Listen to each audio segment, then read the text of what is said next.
Bang, ano man o? Okay, smile. Yes, Bang. Kumusta, anak? Ito, Bang. Next month, madidistino naman ako sa Bicol.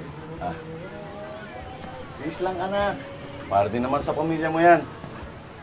Balang araw, nagkakaroon ka rin ng katulad dito. Oo nga, Bang. Magkakaroon itong party niya. Malaki rin kasi ang nakuha ko sa capital contribution sa Amslay. Nalala ko tuloy nung bago pa lang ako serbisyo. Sa simula pa lang kasama na ako sa Amslay.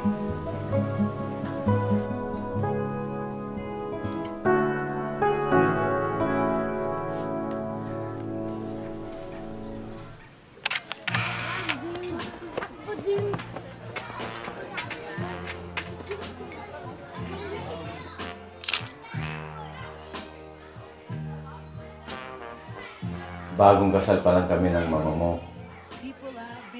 Ilang buwan na lang natitira, ididistino na ako sa Mindanao.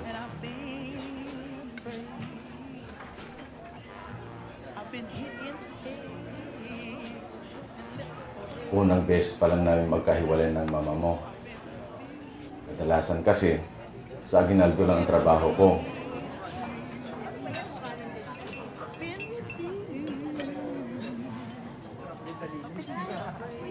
Lara!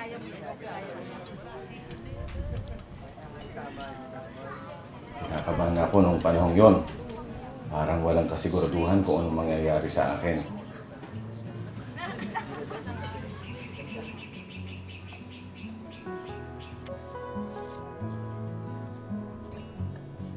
Ito na siguro ang pinaka-importanteng regalong natanggap ko mula sa tatay.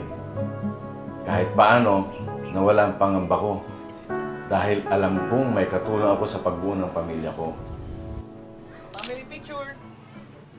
Okay. Picture, picture! Picture tayo, picture!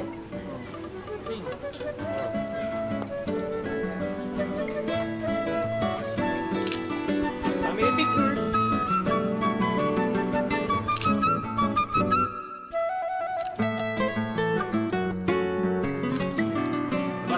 Sama. Okay. Okay, shot. Okay na! Huwag ka lalayo, ha?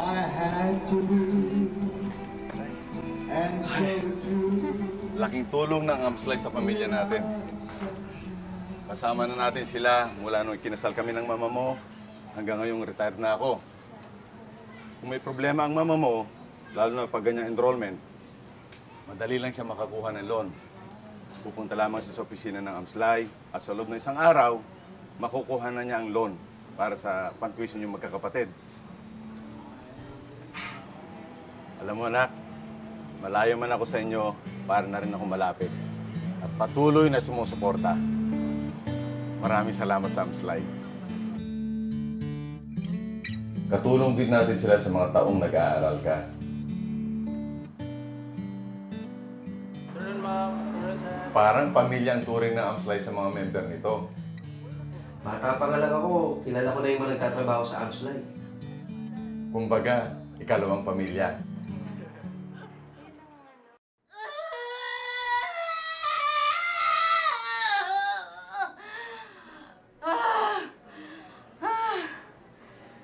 Inabot ng panganganak si Cathy sa Palawan. Madali lang na-approve ang loan. Dahil sa internet, konektado mga opisina ng Amslay. Hindi kaya ng iba. Modernong pagpapatakbo ng Amslay para mas epektibong makatulong sa mga member nito. May ilang araw na hindi ako makapunta sa opisina ng Amslay sa Puerto Princesa. Kaya naman, sila na mismong dumayo sa ospital para ibigay ang cheque. Arts, congrats. Mrs. Salamat. Congratulations po.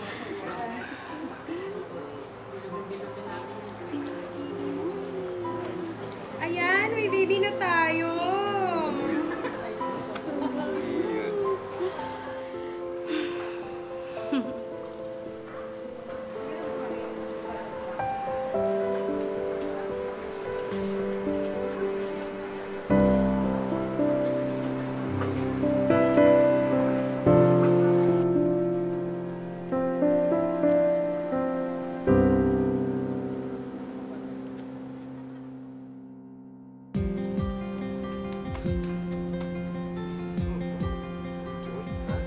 Mama.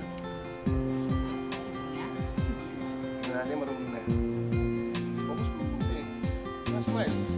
Sa tulong ng Amslay, walang naging problema sa pagpapaanak kay Sofia. Yun. Ngayon, nakapundar na rin kami ng barbershop at tindahan para masustento ng mga araw-araw na pangangailangan ng pamilya.